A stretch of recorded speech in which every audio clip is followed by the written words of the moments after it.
Doug Kite here with Matt Chad and Mitchell at Stadium. Things are never dull around here with the Patriots. Biggest news of the day was that Tom Brady addressed the media for the first time all spring, but then news came down that Julian Edelman reportedly is facing a 4-game suspension for violating the NFL's performance-enhancing drug policy. So apparently the appeal is still ongoing on this. Chances aren't high that he could win that, but it has happened in the past. It has. 2012, I believe it was, Richard Sherman was able to beat one of these by virtue of saying, hey, the thing that's in there shows up at a different rate than what it normally did, but it's the exact same thing that's been in there throughout dozens, maybe hundreds of tests. Outside chance for that, if that's his particular situation, that's the angle he's going to take. It's not completely unprecedented. We'll learn more. I mean, there's obviously, on the under umbrella of so-called performance-enhancing drugs, the needles are one thing. There's a whole different world, the HGH, the purposeful stuff. And then you get into the diuretic stuff or something that's kind of on a back end, a masking agent that can be unintentionally taken. That's why it's a little frustrating from a player standpoint that you don't have sort of a definition of what exactly it is.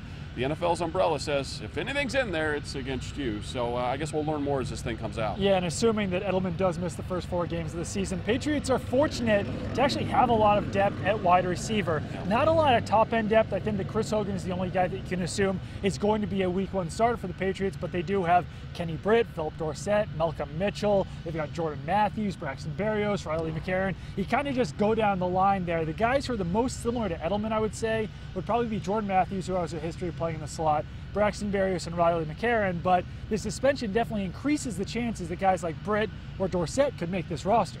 Yeah, I think Dorsett's got a great chance to make this roster one way or the other. I think a guy like Kenny Britt, who did get banged up, so he wasn't terribly involved here the last couple of days, it does open that door. But I think the thing that you never replace in a guy like Julian is the sort of gotta-have-it sticks element, and it doesn't have to come from the slot. He can come from all over the formation. I think that's why there aren't a lot of great similarities to this guy, to really anyone on this particular roster.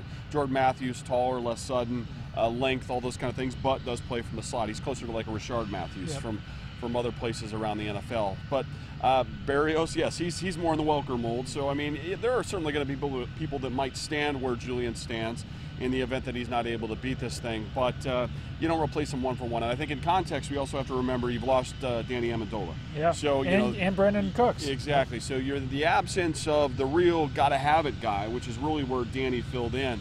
It could be down 2 guys, which I think is not something to overlook. Definitely, and it would be great, I guess, if Malcolm Mitchell was out there at Week 1 and being a starter. He was that guy in 2016, but he's still not out here on the practice field. He was working on a lower field down there with some of the other injured guys, but I'm not going to believe that he's going to be on the field in Week 1 until I actually physically see him in Week 1 playing on the field. Yeah, now it's possible the team is playing coy and just being super conservative with working his way back in here, but it isn't a great sign to not be up here, to just even be jogging along the side or to be out doing drills or something like that.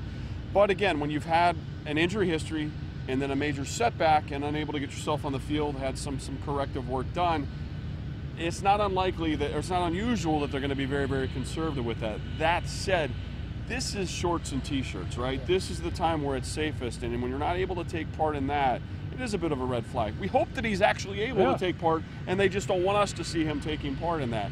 And that's why we always kind of have to have in the back of our minds that if we show up here in the middle of July and he's out there running around in full pads, well, then never mind all the stuff we talked about.